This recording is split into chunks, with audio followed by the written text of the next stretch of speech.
Because anything that drives the French out of our continent is worth celebrating by all of us. And that's why I celebrate that. Now, the ones of President Ruto are also not happy with me. Because I said, why would you say you are a Pan-Africanist? Because Pan-Africanism is necessitated by the fact that we are an oppressed nation. We're a dejected nation. We're a rejected nation as Africans. That everyone else who's rejected should find sympathy in us because we know what being rejected means. Now, Palestinians are being rejected, are being isolated. They are being killed on their own land. The same way the Mau Mau rebellion heroes were killed by occupiers. The same way the Bambata rebellion heroes were killed by the occupiers. The same way people were killed in South Africa during apartheid. President comes and says, I'm with Israel. How do you say that? An Israel that is bombing children in hospitals, pregnant women in hospitals. How do you say you're with Israel that bombs a refugee camp?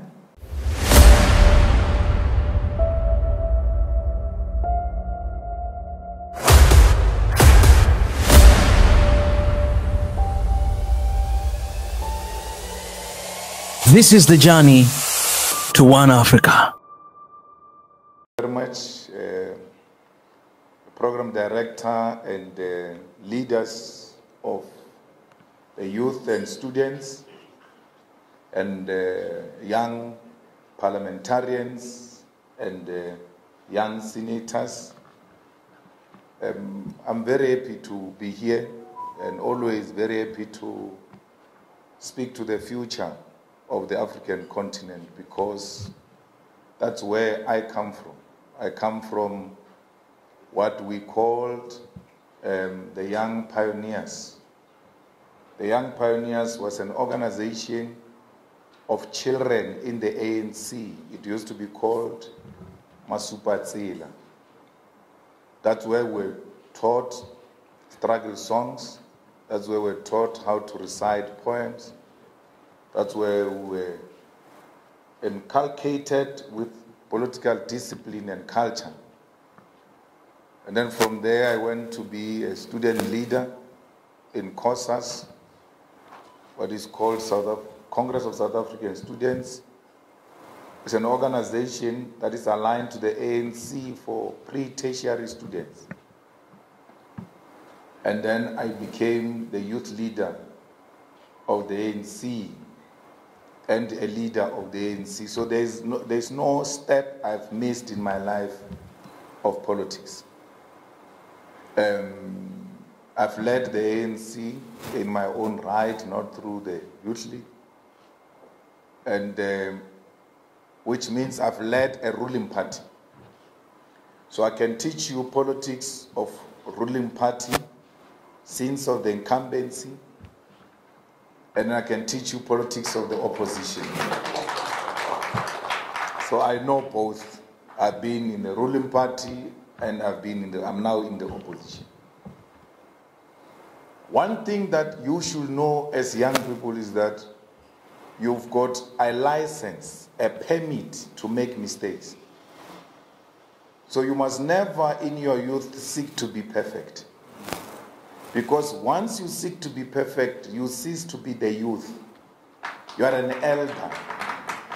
So there is no difference between you and Raila. There ought to be a difference. When they say you are a leader of the youth in Raila Odinga's party, there must be a difference between the youth in Raila Odinga's party and the leadership of the mother body. So the mother body has got a duty to always call you to order. So, because you've got energy, you must demand that things must be done and they must be done now. And the elders will always drag their feet because they've been there like you, being impatient and then deciding, these things are what they are, anyway, they won't change. You must come and push them to change. You must never, ever allow elders to make mistakes without you, the young ones, calling them out. So when the elections were run here in Kenya, results were announced, there was a threat of violence. And we know what happened in the previous elections here in Kenya, where people died because of elections. Why should elections in Africa be associated with death? Because democracy is not death. Democracy, by all means, is a right to live and live a beautiful life. And most of the comrades in the Comrade Raila Odinga's party were not happy with me when I said, you're not going to do violence in the name of elections and in the name of Honorable Raila Odinga. Because no one must die after elections. Even when Raila Odinga is robbed and cheated, with clear evidence, no one must die. Robbed with evidence, daylight, no one must die. Why should people die because you are robbed elections? There are systems in Kenya where dispute can be made, and then once the final arbiter makes a final decision, whether we're happy with it or we're not happy with it, we must accept it. Those clowns in America, they rob each other all the time. Huh? I mean, Trump was feeling like he's being robbed. He even said, stop counting, stop the counting. Because he said he was being robbed. Then they went to storm whatever they stormed, but they came back to their senses. No. It's not done like that in America, where we storm things and people die in the name of elections. So if we say we are equal like them, we want to be at the same level with them, violence is not an option on the basis of electoral outcome. Must never be. Why is violence not an option? It's going to be black on black violence. And you can't say you are a Pan-Africanist and be willing to kill another African based on elections. If it is meant to be for President Raila Odinga to become president of Kenya one day, no amount of cheating will stop that.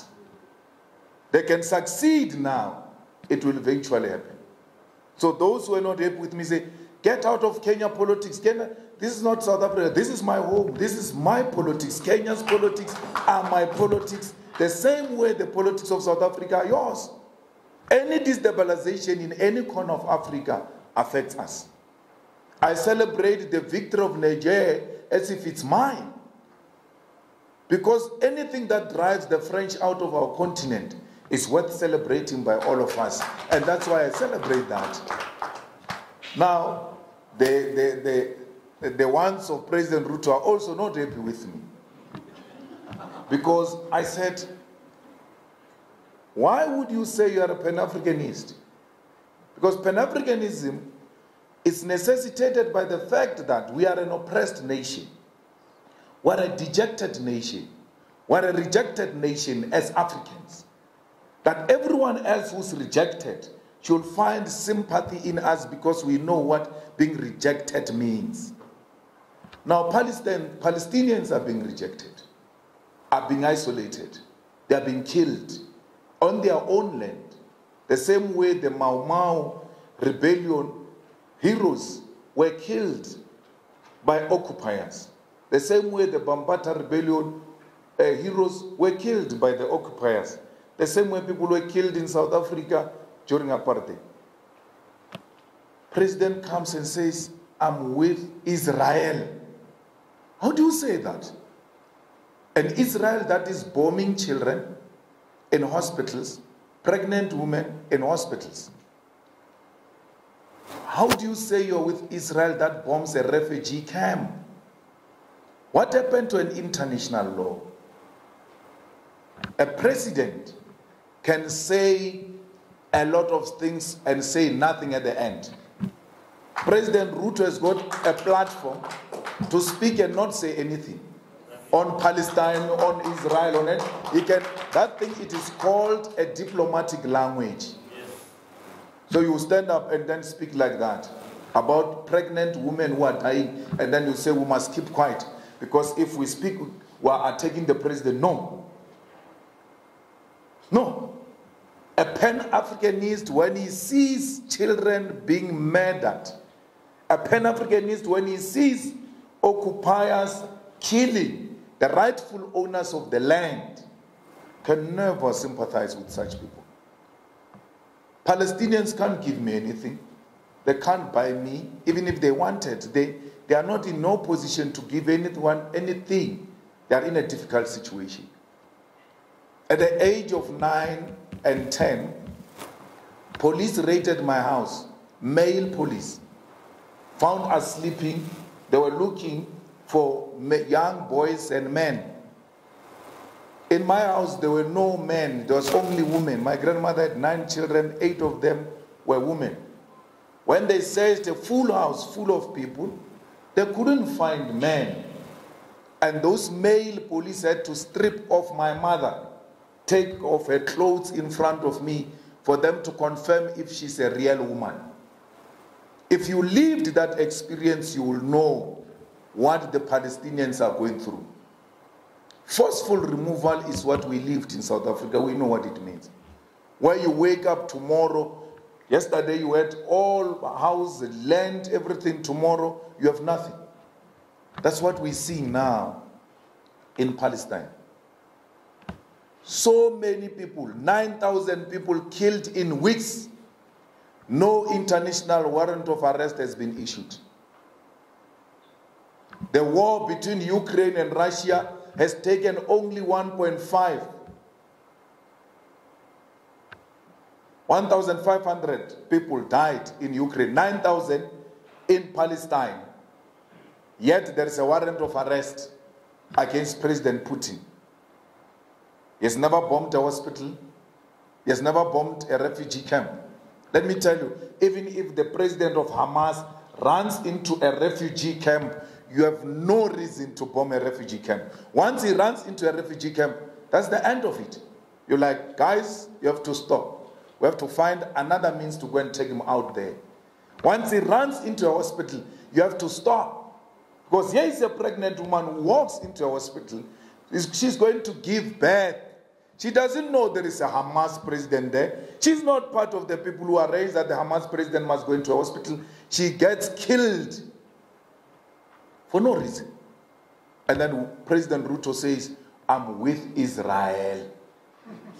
And then you, the young ones,